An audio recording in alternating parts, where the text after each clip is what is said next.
With less than a week of voting to go, President Donald Trump on Wednesday held 2 more in-person campaign rallies, both in Arizona, despite a U.S. surge in COVID-19 cases and mounting criticism that he is prioritizing his re-election above the health of his supporters. The pandemic that has upended life across the country this year, killing more than 227,000 people, is roaring back in the days leading up to the November 3rd election, but Trump continued to insist otherwise. And a safe vaccine is coming very quickly. You're going to have it momentarily.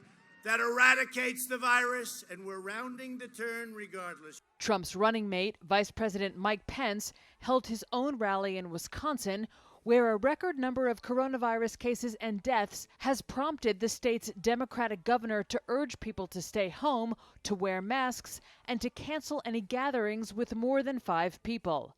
A campaign official told CNN all necessary precautions were being taken at Pence's event. Well, hello, Wisconsin!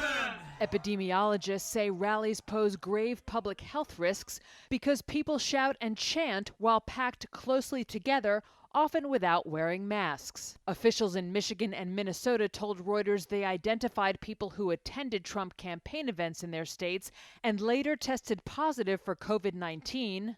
Though it was not clear if they were first exposed to the virus at the rallies or elsewhere. Trump's Democratic challenger, former Vice President Joe Biden, after a briefing from public health officials on Wednesday, slammed what he called the Trump administration's disregard for safety and failure to develop a plan to contain COVID-19. And the longer he's in charge, the more reckless he gets. It's enough.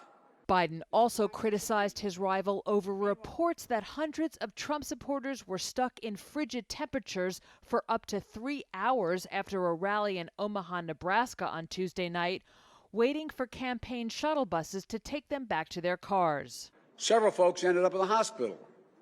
It's an image that captures President Trump's whole approach to this crisis. He gets his photo op and then gets out. The Trump campaign said the problems were due to the unexpectedly large crowds.